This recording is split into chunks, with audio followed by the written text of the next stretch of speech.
أعوذ بالله من الشيطان الرجيم وبالله نستعين والصلاة والسلام على أشرف الأنبياء والمرسلين سيدنا وحبيبنا ومولانا محمد وعلى آله الطيبين الطاهرين وأصحابه الميامين المنتجبين رب اشرح لي صدري ويسر لي أمري واحلل عقدة من لساني يفقه قولي اللهم أنطقني بالهدى وألهمني التقوى اللهم صل على سيدنا محمد وآل سيدنا محمد وارزقنا في الدنيا زيارتهم وفي الآخرة شفاعتهم. بسم الله الرحمن الرحيم. السلام عليك يا رسول الله. السلام عليك يا فاطمة الزهراء سيدة نساء العالمين. السلام عليك يا أمير المؤمنين علي بن أبي طالب عليه السلام. السلام عليكم يا الحسن والحسين سيدي شباب أهل الجنة. السلام عليكم يا أئمة الهدى من ولد أبي عبد الله الحسين. ثم الصلاة والسلام التام على سيدنا حجة بن الحسن صلوات الله عليه وعلى آبائه. اللهم اجعلنا من أنصاره وأعوانه وشيعته إلى يوم القيامة أرواحنا وأرواح العالمين لتراب مقدمه الفداء. ثم السلام عليكم جميعا ورحمة الله وبركاته. Segenap puji dan syukur senantiasa kita panjatkan kehadirat Allah Subhanahu wa taala atas setiap limpahan nikmat, karunia, hidayah, inayah yang sampai malam hari ini masih terus cerah pada kita semua. Dengan tidak lupa salawat dan salam senantiasa kita haturkan dan semoga tercurah bagi junjungan kita Nabi Agung Muhammad sallallahu alaihi wa alihi wasallam beserta segenap ahlul bait, manusia-manusia hidayah yang suci dan disucikan Allah Subhanahu wa taala. Juga para sahabat-sahabat mulia, para sahabat setia yang mempersembahkan seluruh kehidupannya untuk agama yang dibawa oleh Rasulullah sallallahu alaihi wasallam dan para a'immah ahlul bait alaihimussalatu wassalam.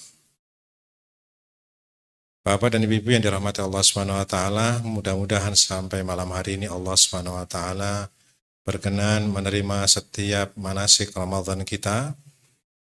Saum Bapak dan Ibu-ibu kita semua, salat, infak, doa, zikir dan segala macam niatan mulia.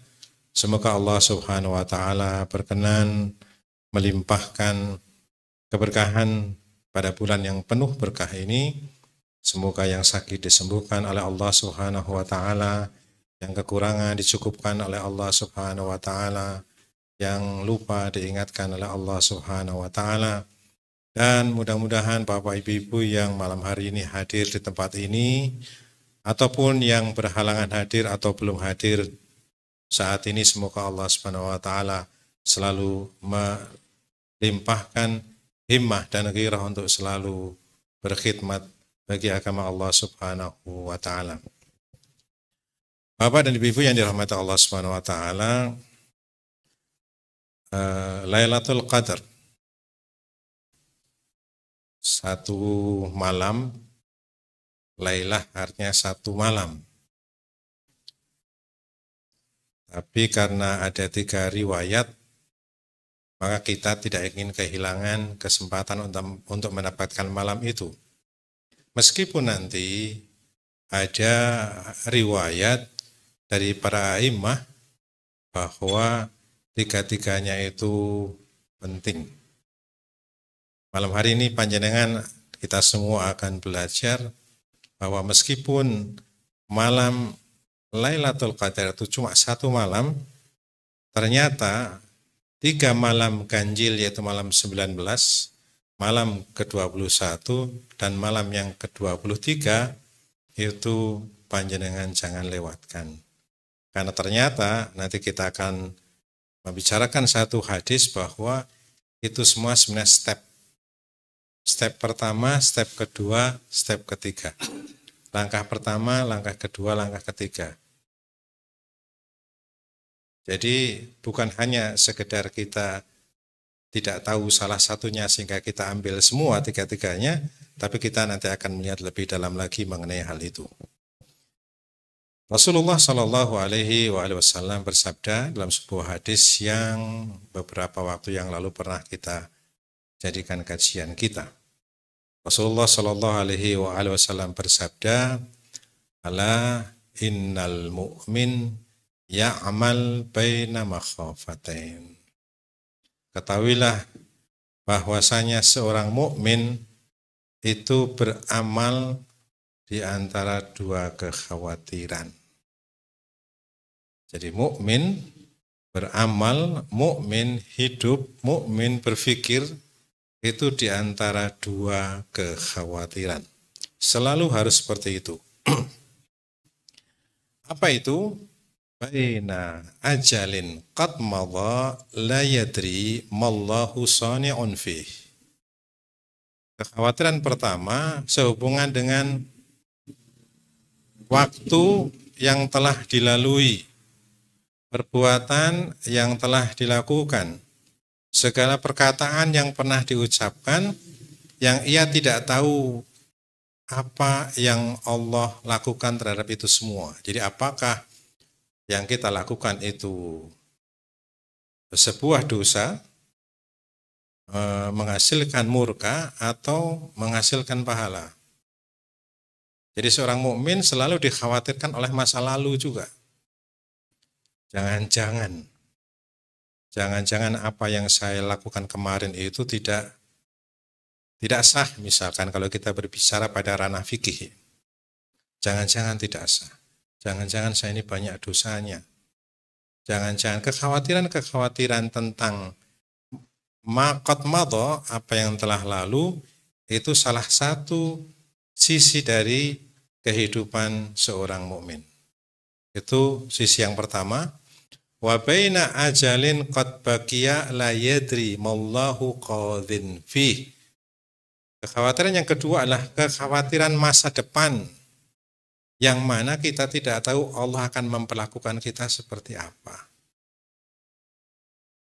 Jadi seorang mukmin selalu dihadapkan pada dua kekhawatiran itu. Dan menurut pandangan saya, Lailatul Qadar adalah pertemuan di antara keduanya. Lailatul Qadar adalah pertemuan di antara kekhawatiran akan masa lalu dan kekhawatiran akan masa yang akan datang. Kekhawatiran akan masa lalu yang kemudian ditumpahkan pada malam Lailatul Qadar dengan banyaknya istighfar. Dengan banyaknya permohonan ampun kita kepada Allah Subhanahu wa taala. Disediakan satu bulan yang melimpah ruah ampunan dan kasih sayang Allah Subhanahu wa taala. Sehingga Nabi bersabda, celakalah orang yang keluar dari bulan Ramadan dan ia tidak mendapatkan ampunan Allah Subhanahu wa taala. Kenapa? Saking mudahnya ampunan itu diraih pada bulan Ramadan. Wa naumkum ibadah, tidur panjenengan ibadah. Wa anfasuhum tasbih, dan wa anfasuhum tasbih, dan nafas-nafas mereka itu jadi tasbih. Memberikan gambaran betapa mudahnya pahala itu kita raih kalau kita berbicara tentang pahala. Betapa mudahnya dosa itu diampuni pada bulan Ramadan. Dan itulah makna lain daripada bahwa bulan Ramadan ini adalah bulan di mana setan dibelenggu. Maksudnya pada bulan Ramadan ini setan banyak putus asa. Kenapa? Karena hati-hati bersih yang biasanya kotor itu sedemikian bersemi pada bulan Ramadan. Apalagi kemudian Allah Subhanahu wa taala menurunkan Al-Qur'an pada bulan Ramadan, dan bulan Ramadan disebut dengan Rabiul Quran, musim seminya Al-Qur'an. Wabil khusus pada bulan Ramadan itu ada Lailatul Qadar. Pertemuan antara masa lalu dan masa depan itu adalah Lailatul Qadar. Tadi yang pertama, kekhawatiran kita akan masa lalu, kemudian kita tumpahkan, kita mohonkan kepada Allah Subhanahu wa taala untuk menghapus keburukan-keburukan masa lalu dengan istighfar kita, memperbanyak permohonan ampun kita kepada Allah Subhanahu wa taala. Dan bagaimana dengan masa depan? Ini yang barangkali penting untuk kita pahami. Bahwa Allah Subhanahu wa taala menyediakan Lailatul Qadar sebagai Lailah Takwiniyah. Sebagai malam di mana Allah memberlakukan hukum takwininya, bukan hukum tasyri'inya. Kita mohon kepada Allah Subhanahu wa taala agar Allah menggerakkan kita selama 1 tahun yang akan datang pada jalur yang diridhai oleh Allah Subhanahu wa taala. Malam hari ini kita tidak meminta tasyri'i Allah seperti biasanya. Allah mensyariatkan kita, Allah memerintahkan kita sholat, Allah perintahkan kita puasa, Allah perintahkan kita zakat. Tapi malam hari ini kita mohon kepada Allah ketakwinian perintah Allah Subhanahu wa taala.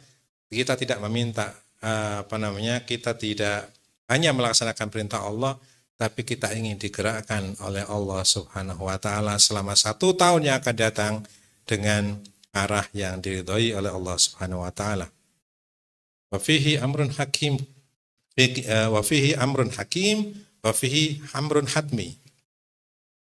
Perkara yang bijaksana dan perkara yang pasti. Hanya saja perlu kita pahami bahwasanya meminta Allah untuk memilihkan hidup kita itu tidaklah mudah. Pernah kita membuat pendekatan ketika suatu saat misalkan Nabi datang ke rumah bapak-bapak dan ibu-ibu.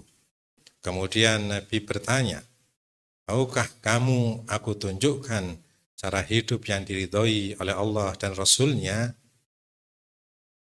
Waalaikumsalam.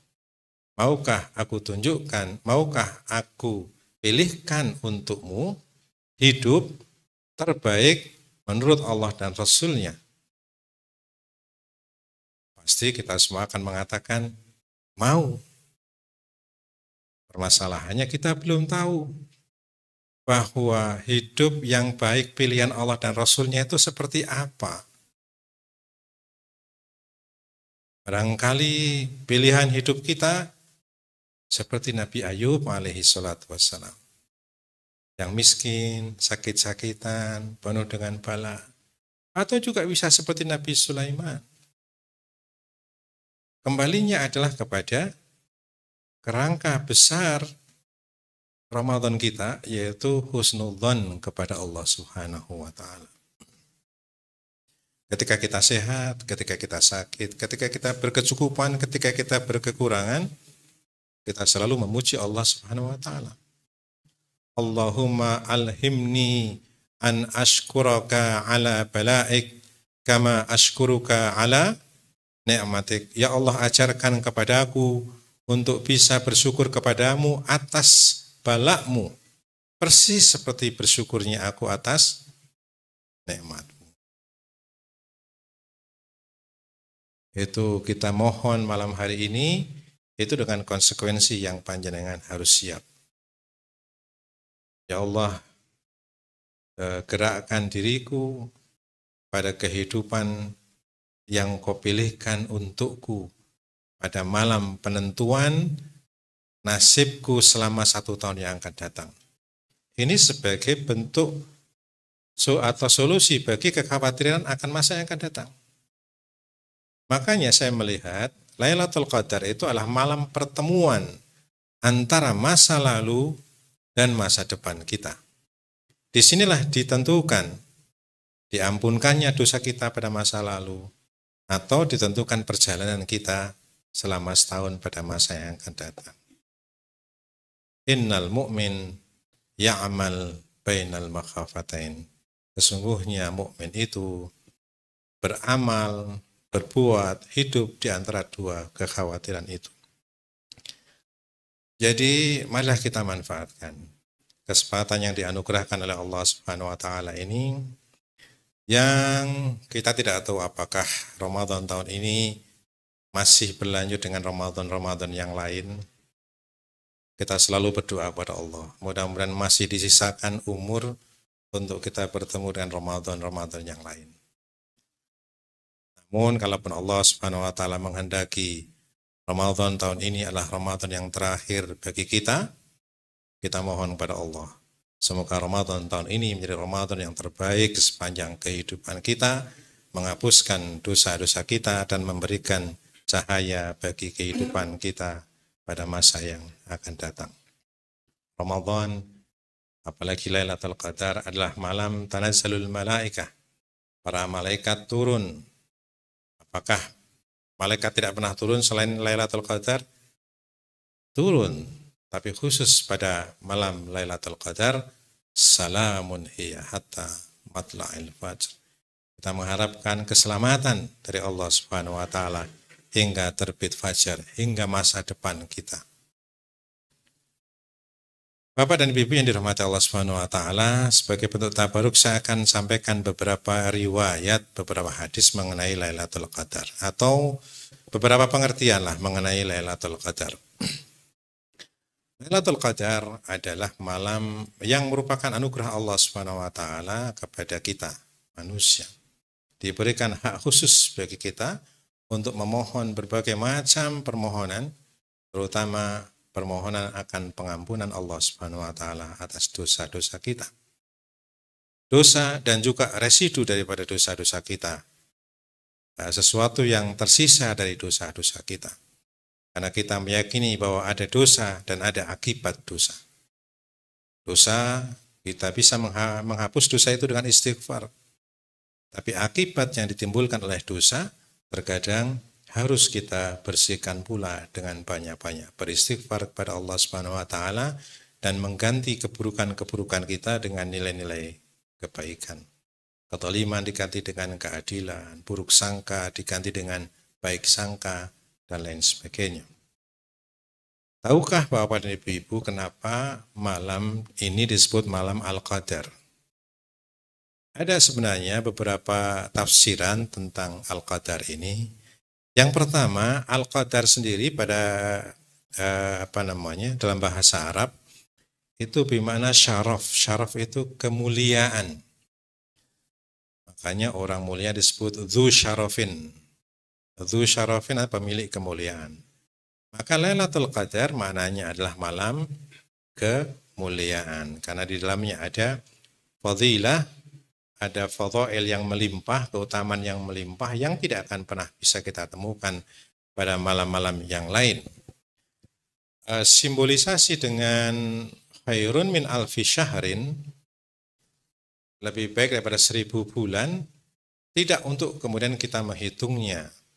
Tapi 1000 itu adalah simbol dari tak terhitung. Tidak akan pernah bisa kita menghitung anugerah Allah Subhanahu wa taala. Wa in ta'uddu ni'matallahi la tuhsuha. Kalau kalian hendak menghitung nikmat Allah, kalian tidak akan pernah mampu. Mengingat saja tidak akan mampu, apalagi menghitung. Artinya, terlalu banyak nikmat yang tidak sempat kita syukuri. Padahal lain syakartum la zidanakum wa in kafartum in adzabi lasyadid. Jika engkau bersyukur akan aku tambahkan nikmatku kepada kalian, tapi jika tidak bersyukur maka adabku sangat pedih. Artinya terlalu banyak nikmat yang tidak kita syukuri. Karena memang kita tidak mampu mensyukuri. Menghitung saja tidak bisa apalagi mensyukuri. Maka kata Nabi Musa alaihi salatu wassalam, ya Allah, bagaimana kaifa ashkuruka haqqa syukrik?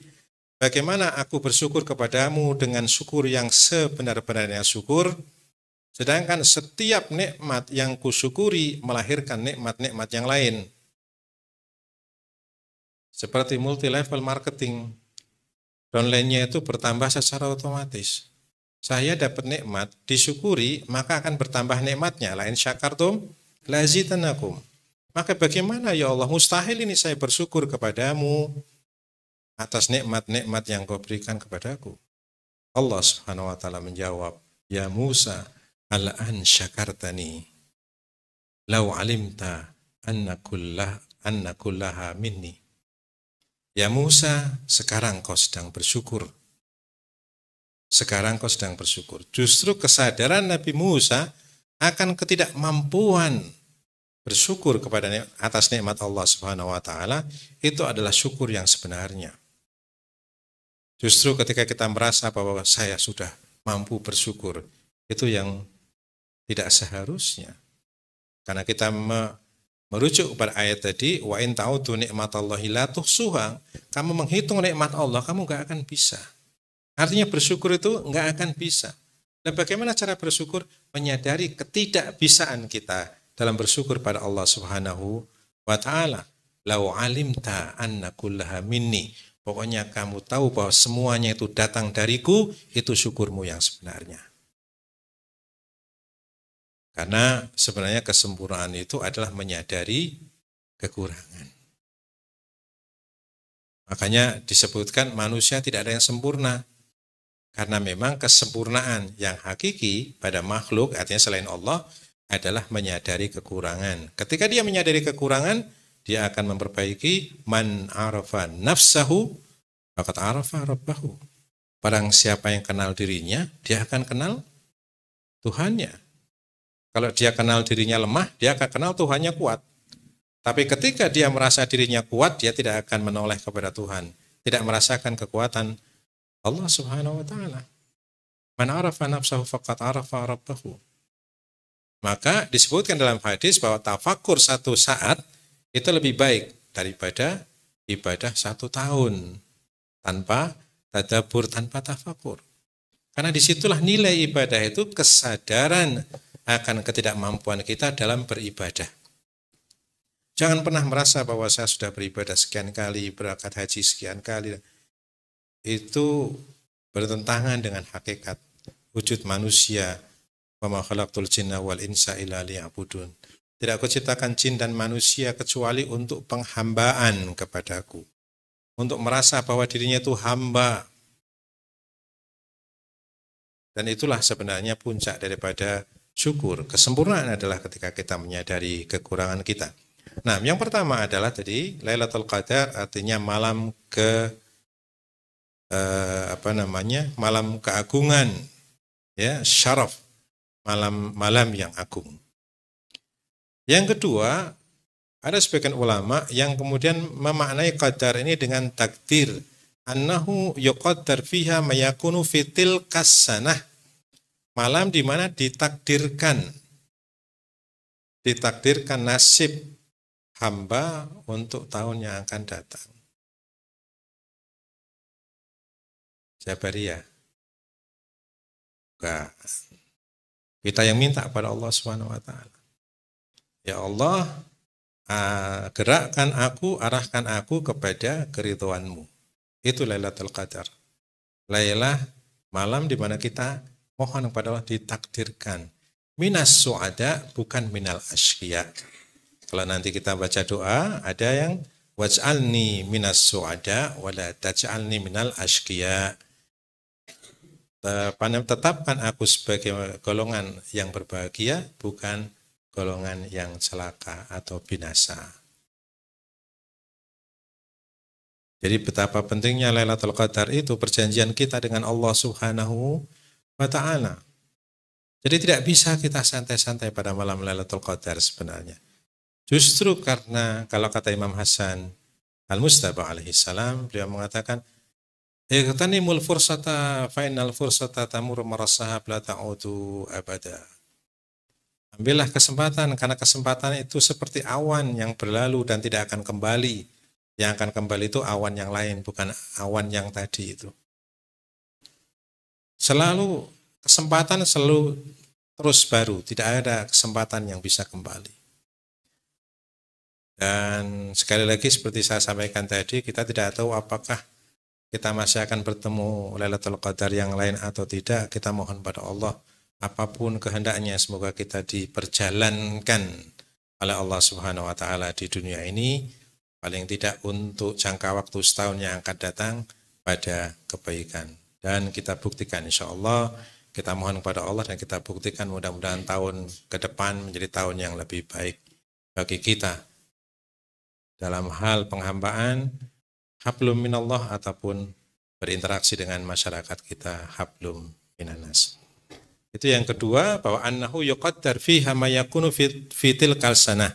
Ditakdirkan di dalamnya apa yang berlaku pada tahun yang akan datang. Wa yuktab fiha ma sayajri fi dzalikal am. Maka ditulis dan ditetapkan di dalamnya pada malam Lailatul Qadar itu ma sayajri fi dzalikal am, apa yang akan berlaku pada tahun ke depan ini. Kita mohon kepada Allah di stempel kita ini. Ya. Untuk senantiasa diarahkan kepada keridhaannya. Setiap tahun kita meminta seperti itu. Setiap tahun, setiap itu kita ambil kesempatan untuk mohon kepada Allah. Wa hadza min hikmatihi ta'ala wa bayani itqani sunnihi wa khalqih. Dan inilah hikmah Allah Subhanahu wa taala. Kasih sayang Allah Subhanahu wa taala memberikan kesempatan yang bersifat ekspres dan instan untuk kita terselamatkan paling tidak jangka waktu 1 tahun yang akan datang. Yang ketiga, kenapa disebut Al-Qadar, malam Al-Qadar? Yang ketiga, kata para ulama, li'annal ibadata fiha qadrun azimun liqaulin nabi. Man qama lailatal qadri imanan wa ihtisaban ghufira lahu ma taqaddama min dzambih. Disebut Al-Qadar karena agungnya ibadah, nilai ibadah yang dilakukan pada malam itu, pada malam Lailatul Qadar atau pada malam Al-Qadar. Sebagaimana sabda Rasulullah, man qama Lailatul Qadar imanan wa ihtisaban, barang siapa yang berdiri menghidupkan Lailatul Qadar dengan keimanan dan penuh dengan perhitungan, ghafara lahu ma taqaddama min dzambih, maka Allah akan ampuni dosa-dosa yang telah lalu. Satu malam, Allahumma shalli ala sayyidina Muhammad wa ali. Allahumma shalli ala Muhammad wa ali. Jadi dosa-dosa apa-apa dan ibu yang telah lalu diampuni oleh Allah Subhanahu wa taala. Bukankah kasih sayang Allah yang sangat luar biasa ditunjukkan dengan Lailatul Qadar? Gerbang khitah Bani Israel, gerbang khitah barang siapa yang masuk ke dalamnya diampuni oleh Allah Subhanahu wa taala. Sementara 1 tahun di luar bulan Ramadan kita jatuh bangun untuk memohon ampun pada Allah Subhanahu wa taala atas dosa-dosa kita.